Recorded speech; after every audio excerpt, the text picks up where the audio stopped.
profeta Abacuque, capítulo de número 3, o verso de número 17. Você chega em Mateus, você volta alguns livros. Chega em Ageu, você volta um pouco mais.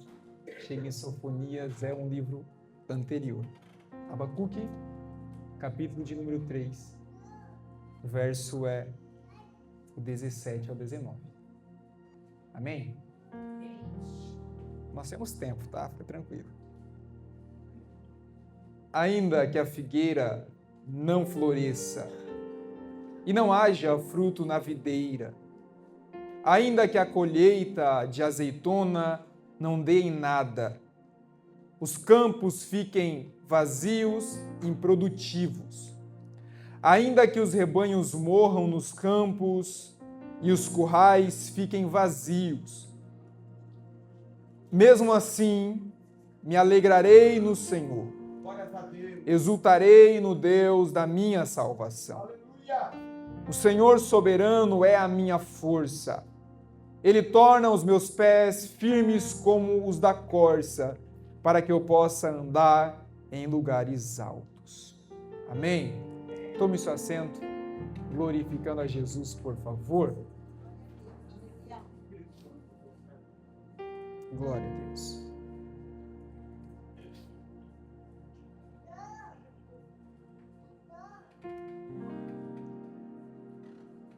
A verdade, meus irmãos, é que, se puder só dar um pouco de retorno aqui em cima para mim, por favor. A verdade, meus irmãos, é que nós vivemos em uma era, principalmente das redes sociais, onde tudo é maravilhoso, não é? Onde todo mundo tem uma vida perfeita quando posta, não é verdade? Até porque ninguém posta que amanhã tem boleto para pagar, né? Ninguém posta as suas dores, as suas frustrações, os seus problemas. Isso é normal do ser humano querer parecer alguém que ele não é. Por isso que nós somos ruins. Por isso que a nossa carne é ruim. E Abacuque está exatamente dessa forma. Ele está vivendo um cenário que não é um cenário de vitória. Ele está falando num período onde o caos está prestes a ser estabelecido sobre Judá. Ele está falando num cenário onde a destruição, a perca total está prestes a acontecer onde ele está. Ele está vendo tudo onde ele construiu a sua vida, não só ele, como os seus familiares. Ele está vendo tudo isso e a resposta de Deus diante de tudo que ele está vendo é que tudo vai dar errado. A resposta de Deus para ele é que tudo que ele conhece vai se acabar. Tudo que ele tem estabelecido está prestes a ir por água abaixo. O que ele está vendo, o que ele está vivendo é um cenário de medo. É um cenário de incerteza. E quem não se identifica com uma dor de alguém? Quem não se identifica com um momento como esse? Em que tudo parece que está bem, não é mesmo? E de repente parece que você tropeça em alguma coisa e que tudo começa a dar errado. Quando você olha e diz, agora vai, e de repente não foi. Agora vai dar certo, 2025 vai ser o meu ano. Chega fevereiro, não é o teu ano.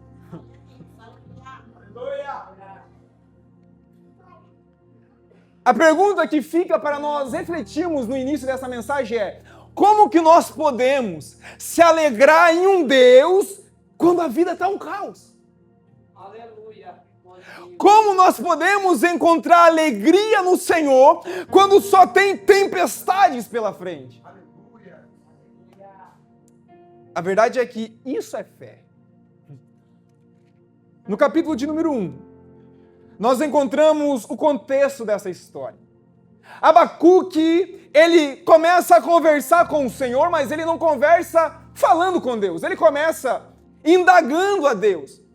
o início do capítulo você vai ver que é: Senhor, até quando eu vou te pedir socorro? Até quando eu vou orar, eu vou clamar, mas o Senhor não vai me ouvir? Aleluia. Não parece a tua oração ontem? Senhor, até quando eu vou fazer campanhas? Até quando eu vou orar? Até quando eu vou jejuar? E parece que o Senhor não me ouve. Até quando eu vou viver em um momento, em um lugar, em um estado em que tudo parece estar indo por água abaixo? Até quando? A verdade, meus irmãos, é que nós encontramos no capítulo de número 1 um profeta em crise. Abacuque está vivendo uma crise diante do Senhor. E essa crise é uma crise de fé, porque ele vê que tudo dá errado, ele vê que está tudo dando errado, a injustiça está reinando, os ímpios estão prosperando e Israel agora recebe uma promessa que vai acabar com tudo. É Deus. Aleluia. E se, meus irmãos, pararmos para olhar hoje para o nosso contexto, para o nosso mundo, para o século que nós estamos vivendo, e se você parar para observar os noticiários, se você parar para observar as notícias, você também entra em crise. Aleluia, Deus. Como não se entristecer vendo homens perversos, libertinos, usando de mínimas crianças? Glória a Deus. Como não entrar em crise em um mundo onde aquilo que você fala é o motivo da sua morte? Como não entrar em crise e você olhar para um país onde existe fome e existem pessoas que não se compadecem da fome de alguém? A verdade é que se nós pararmos para observar o injustificável, a injustiça sobre os inocentes, nós se perguntamos ao Senhor até quando e até onde isso vai. Aleluia. E se você, meu irmão, parar para observar a sua vida, a vida do seu irmão, você vai entrar em crise e vai dizer: até quando, Senhor? É Deus. Até quando o fulano não faz nada para o Senhor e recebe, e eu que estou batalhando não recebo nada? Até quando? Parece que quanto mais eu faço, parece que quanto mais eu ajo, mais ruim dá na minha vida. A verdade é que nós criamos uma fé, meus irmãos, isso é o problema nosso, não de Deus. Nós criamos uma fé sobre-humana. Uma fé que anula a nossa humanidade. Uma fé onde você não pode ter suas dúvidas. Uma fé onde você não pode ter choro. Uma fé onde na cabeça de algumas pessoas, se você está vivendo uma perca, se você está vivendo uma dor, você está em pecado. Isso não é fé. A nossa fé, ela não anula a nossa humanidade, entenda isso. Aleluia, glória a Deus. Quando eu olho para o texto do capítulo de número 1, eu vejo que o problema não é a dúvida do profeta. O problema não é nós termos dúvida, porque nós temos dúvida. Não é nós questionarmos a Deus, o problema é onde nós temos apresentado as nossas dúvidas. Glória a Deus. Diante de quem nós temos levado as nossas dores. Até porque Deus, ele não entra em crise com as nossas crises. Deus, ele não perde controle porque nós perdemos o controle. Deus, ele não se torna alguém que não sabe das coisas porque eu não sei o que está acontecendo hoje. Ele permanece sendo Deus.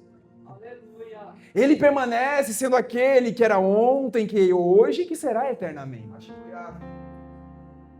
Ele continua sendo aquele que o profeta vai falar que está sentado num alto e sublime trono. Ele é Deus. Deus. Aleluia. Sabe qual é a resposta do Senhor para o profeta diante dessas dores? Ele não responde nenhuma das perguntas dele. Até quando? Ele não fala até quando. A resposta do Senhor é: olhe para o seu lado, Abacuque. Observe as nações e comece a admirá-las. Só que, se você olhar para esse início que ele fala, observe e admire, você vai pensar que algo bom vai vir aí. Só que não é algo bom que vem aí. O Senhor olha para Abacuque e diz: Abacuque, eu enviarei, eu estou levantando a Babilônia para corrigir o meu povo. A Babilônia será usada como simplesmente uma vara de correção dos meus filhos. Glória a Deus. Aleluia. E aí fica mais ruim. Porque para nós a resposta de Deus tem que ser boa, não é? A resposta de Deus, a resposta de Deus, a reação do profeta tem que ser boa, não é? Nós estamos tão acostumados, meus irmãos, com muitos profetas que se dizem profetas, né? Vamos lá colocar os seus pontos nos is, que se dizem profetas e dizem e clamam: eu vou declarar sobre a sua vida agora um milagre. Tem alguns que até trabalham a voz para você acreditar que o milagre vai vir, não é? Não sei se você já ouviu. Eu vou contar até 3. Ainda tem que mudar a voz, né? E dali 1. E dali 2. E dali 2,5. Eu fico imaginando no céu os anjos, Deus olhando, ó, no 3 você tem que correr. Aleluia. A verdade, meus irmãos, é que nós esquecemos que não é a terra que manda no céu, é o céu que manda na terra. Aleluia. Glória a Deus. Nós entramos em crise porque nós achamos que nós temos o controle e o poder para dar as respostas que nós não temos. Aleluia. Nós queremos tirar de Deus aquilo que Ele é, que é Deus. Eu sirvo ao Senhor, mas eu vou declarar sobre a minha casa. Meu irmão, você declarar não significa que vai acontecer. Você tem fé que vai acontecer, mas se Deus não quiser, não acontece. E sabe, Ele continua sendo Deus. A resposta de Deus para a oração de Abacuque é essa: eu não vou responder aquilo que você quer ouvir, eu vou falar aquilo que eu vou fazer, eu vou corrigir vocês. Aleluia.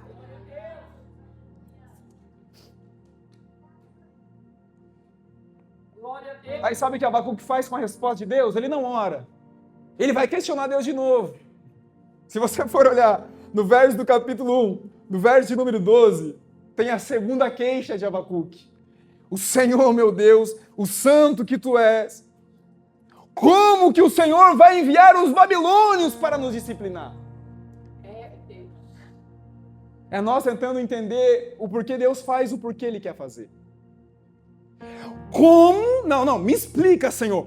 Como que o Senhor vai mandar a Babilônia? Um povo idólatra.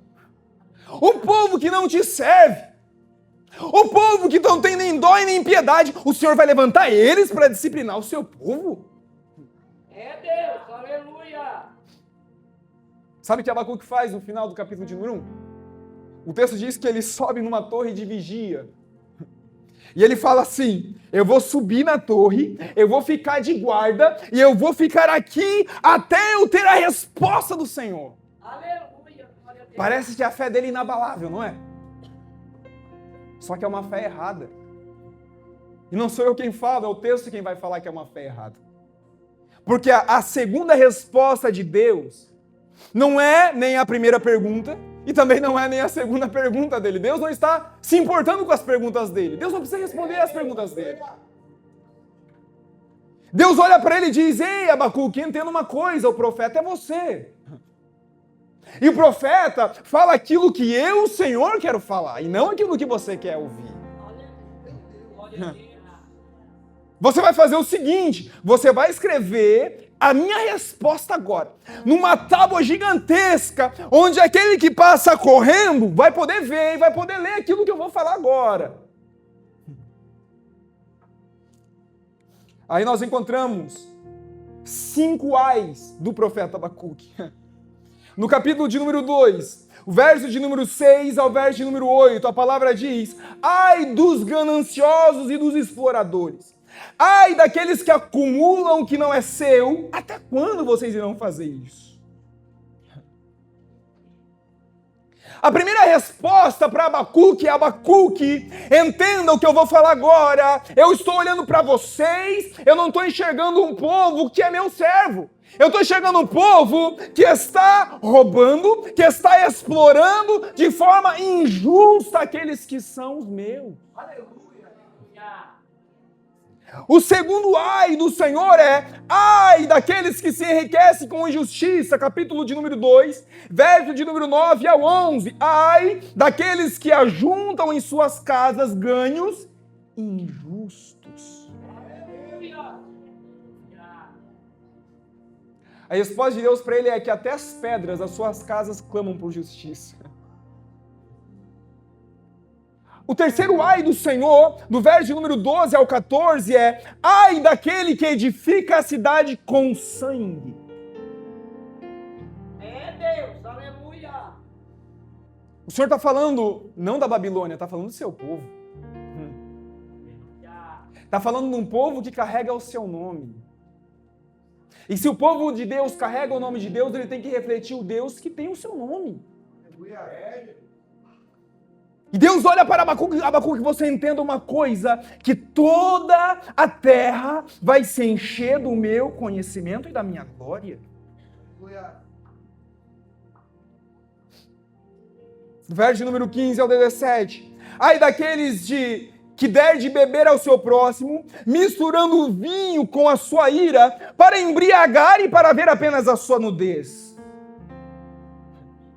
Glória a Deus, aleluia. Deus ainda está falando do seu povo. Um povo que manipula. Um povo que explora. Um povo que abusa e que humilha. Este era o povo de Deus. Parece diferente dos dias de hoje, não é?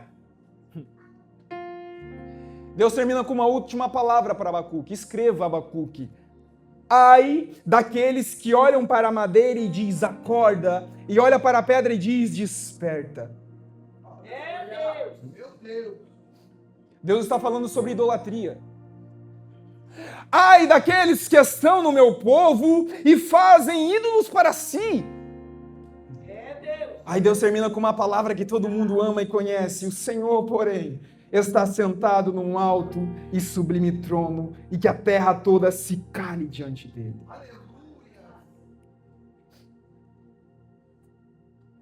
E aqui vem a mudança do profeta. Porque nem sempre a sua resposta e a resposta da sua oração vai vir da forma que você quer. Porque a verdade é que Deus ele não vai responder às nossas orações se precisar ter uma mudança de atitude antes. Às vezes nós queremos tanto algo de Deus, mas nós não estamos preparados para viver aquilo que é preparado por Deus. Aleluia. E aí nós se perguntamos, até quando? Aí Deus olha e diz, até você está pronto. Quanta gente, meus irmãos, que Deus prepara para a sua obra, e homens antecipam aquilo que Deus tem preparado para alguém e acaba destruindo ao invés de construir a pessoa.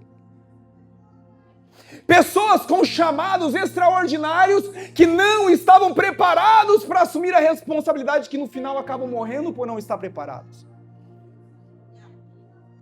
Existe diante do relógio de Deus um tempo determinado para todas as coisas. O problema para nós é que o tempo de Deus é diferente do nosso. Porque um ano pode ser como 1000 dias. E 1000 dias pode ser só um ano. O relógio de Deus não é o nosso relógio, porque Deus não está preso no nosso tempo, é nós que estamos presos no tempo dele. Nós queremos tudo, né? Nessa era do fast food que nós vivemos, nós queremos tudo para ontem. Você já viu aquela pessoa que é tão ansiosa que se o entregador, né, demorar 15 minutos para entregar o lanche, meu Deus do céu, nem come mais. Você estava onde, homem? Você foi lá em Curitiba levar o meu lanche e voltou? Não é? Nós não sentamos na mesa para comer o lanche, aí a pessoa está preparando lá e você... Meu Deus do céu, já faz 15 minutos que... Acho que não vai vir mais esse lanche. Pior quando entrego a coca antes, né? Aí vai esquentar, vai pegar fogo nessa coca e não vou comer. Porque nós somos ansiosos. Nós não temos mais paciência. Nós queremos ter o controle de tudo, só que com Deus não funciona dessa forma. Aleluia. Glória a Quando Deus estabelece o limite para o profeta e mostra que quem manda na terra é ele, sabe o que o profeta faz? Ele não se queixa mais. O próprio texto muda. Tinha a primeira queixa, a segunda queixa. Agora o texto muda e diz que Abacuque ora. E essa oração não é só uma oração, isso revela algo profundo para nós. Porque mesmo diante da dor, mesmo diante dos problemas, mesmo diante da aflição, Abacuque não foge. Aleluia. Mesmo percebendo que ele não tem o controle, ele não se rebela contra Deus, ele permanece. E ele vai orar. Essa oração, no capítulo de número 3, verso de número 1, começa dizendo: a oração do profeta Abacuque, que ele cantou. É uma oração em forma de cântico.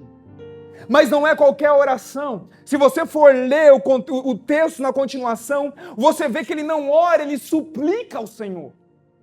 E sabe o que é uma súplica? Súplica não é só uma simples oração. Súplica é uma petição intensa. Ele rasga o seu coração, ele rasga a sua alma nessa oração. Ele dá um grito agora da sua alma a Deus. E a verdade, meus irmãos, é que talvez, é só um talvez, você não obtém resposta de Deus porque a sua oração ela é robótica. Ela se torna aquela oração rotineira, sabe? Que você, até quando está cansado, você até ora tudo atravessado, não é? Senhor, abençoa os meus pecados, amém? A nossa oração se torna robótica. Porque nós achamos que estar na igreja, viver a fé, é algo comum. Só que nós esquecemos que somente uma palavra do Senhor pode mudar toda a história da nossa casa. Nós esquecemos que apenas uma palavra do Senhor pode mudar o rumo da nossa vida. Glória a Deus. Por isso nós não oramos da forma correta. O profeta suplica ao Senhor. Ele ora a Deus. E a oração você conhece, você já ouviu em muitos congressos esse texto. A oração é: aviva, ó Senhor, a tua obra no meio dos anos. No meio dos anos, faze-a conhecida. Santo é teu nome, Jesus. Ele ora a Deus. Mesmo diante do medo, mesmo diante das dores, ele clama ao Senhor. Ele não clama por qualquer coisa, ele clama para que o Senhor traga vida ao seu povo. Avivamento é isso. Avivamento é tornar vivo, é trazer a vida. Avivamento não é você pular, não é você falar em línguas, não. Avivamento é mudar aquilo que estava errado. Isso é avivamento. Ele ora, ele clama ao Senhor, ele olha e percebe que a nação dele está morta e que só Deus pode trazer vida para eles.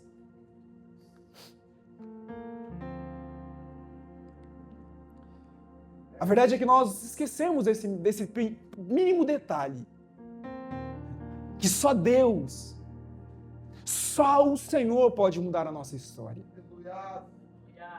Nós esquecemos que se Jesus não mudar o rumo da minha casa e da minha família, ninguém mais pode fazer. Ele ora ao Senhor. Ele lembra de orar ao Senhor. E aí nós entramos no verso que nós lemos.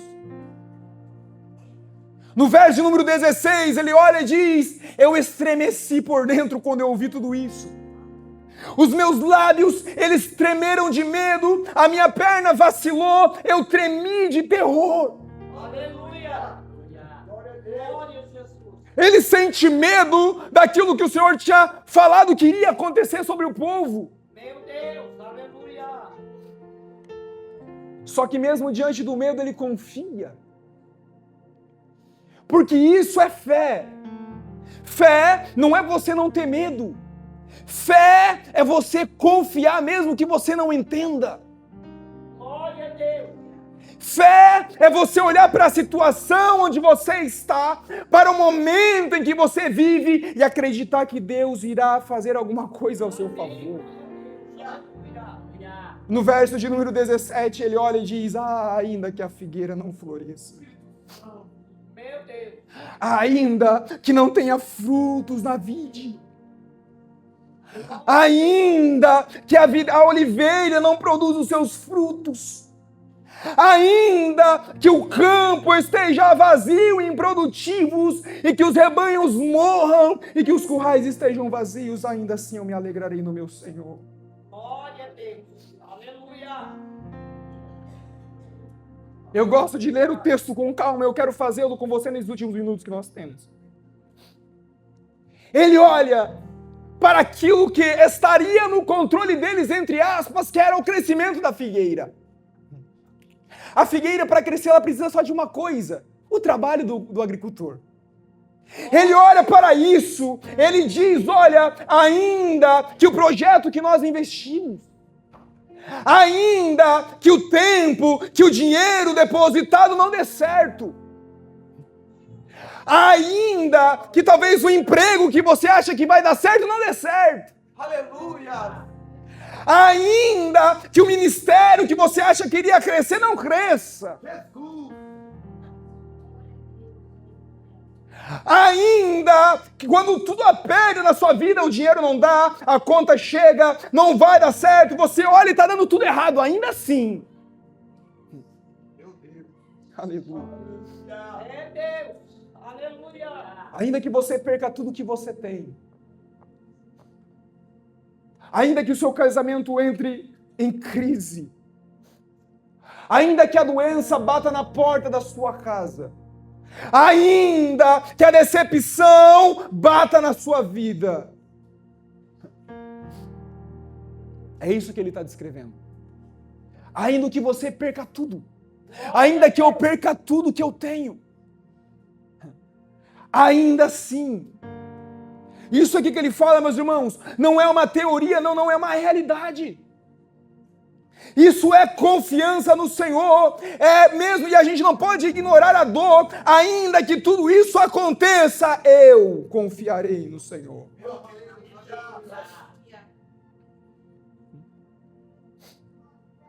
E não é só confiarei, é me alegrarei no Senhor. É Deus. Não é só você confiar que Deus vai fazer você se alegrar em Deus. O que é mais difícil ainda? Quem consegue se alegrar vendo aquele que você mais ama numa cama, num leito prestes a morrer? Quem consegue se alegrar tendo tudo aquilo que você construiu, vendo indo embora? Aleluia, Deus. Quem consegue se alegrar tendo todos os seus planos que você estava vendo que estava dando certo, agora vê que está tudo indo abaixo? Quem consegue se alegrar nesse momento?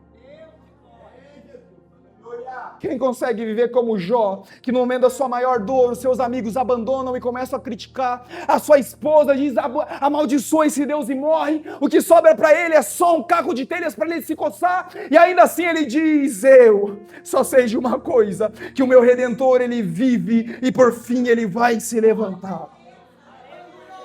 Glória a Deus.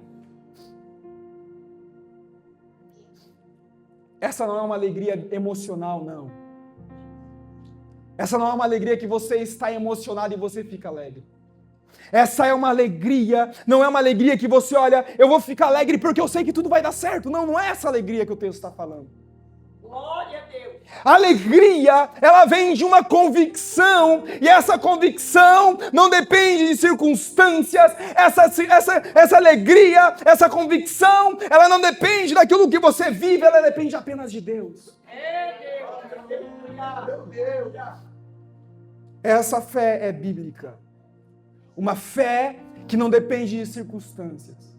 Uma fé que não depende de que as coisas começam a estar favoráveis para você crer. A fé, ela confia que Deus permanece sendo Deus.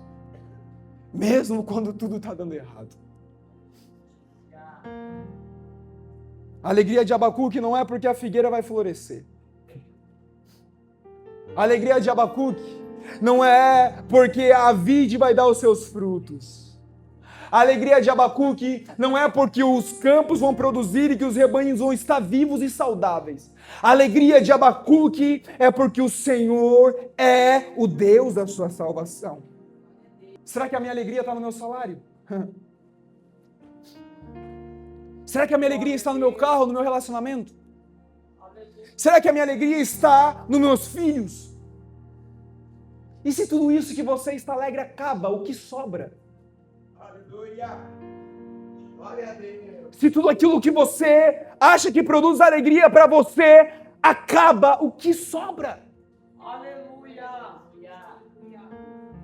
A verdade é que crente que se alegra em Deus, mesmo na prisão se alegra e canta. É Deus. Lembra de Paulo e Silas, não é?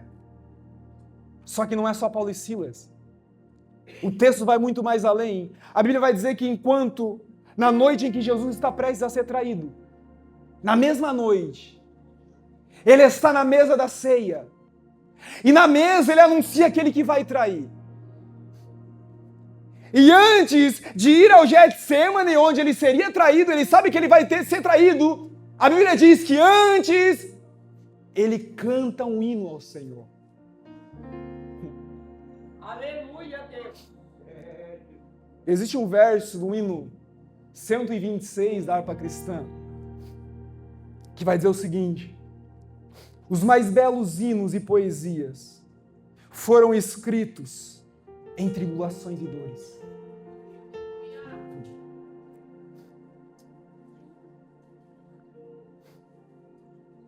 Ele termina dizendo: olha, esse Senhor a qual eu confio, Ele torna meus pés firmes como os da corça, para que assim eu possa caminhar nos lugares altos. A verdade é que a alegria no Senhor, ela não é uma alegria passiva que passa. Ela é uma alegria que traz poder sobre a nossa vida. Porque essa alegria nos sustenta. Essa alegria faz você entender e você entrar naquele complexo, sabe? Que as pessoas olham para você e dizem: meu irmão, tá dando tudo errado na tua vida e você tá alegre. Tá dando tudo errado, tá dando ré na tua vida e você permanece louvando. É porque a minha alegria não depende das coisas.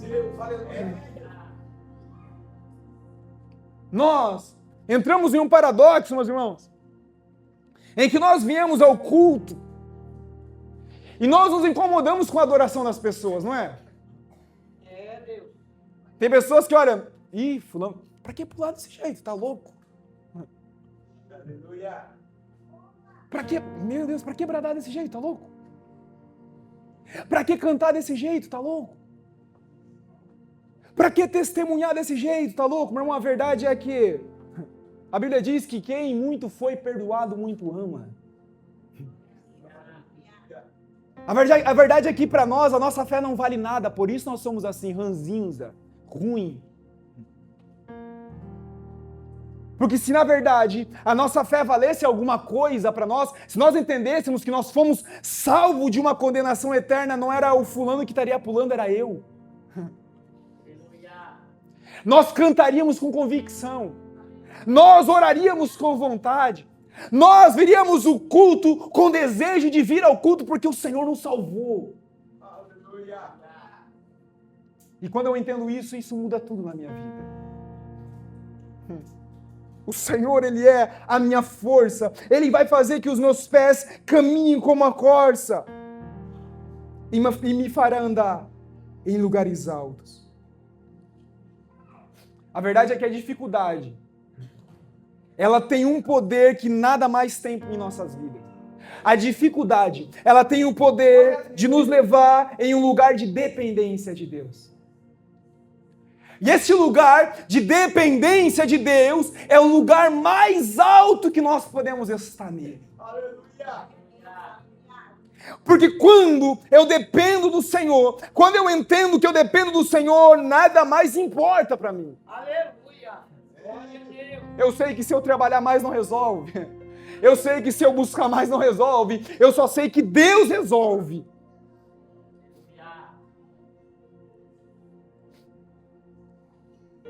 Aí o salmista vai terminar o seu salmo dizendo: elevo os meus olhos para os montes. De onde que me vem o socorro? Eu imagino ele conversando com alguém, Deus. em meio a dores, em meio a dificuldades, e alguém lança essa palavra: em quem eu vou confiar? Aí ele mesmo responde: o meu socorro vem do Senhor, que fez os céus e a terra. A verdade é que a fé, meus irmãos, ela não é um seguro que você não vai mais ter problemas porque você vai ter fé. A fé, ela não é essa segurança. A fé é a segurança, é uma garantia que mesmo nos seus maiores problemas, mesmo as suas maiores dores, Deus vai te dar força, como a corça, para caminhar em meio às dores. Isso é fé. A fé é você caminhar em meio às dores alegre e louvando ao Senhor. Porque você sabe que se Deus lançar uma palavra sobre a sua vida, tudo muda. Isso é fé. Se coloque de pé em nome de Jesus. Eu quero orar por você.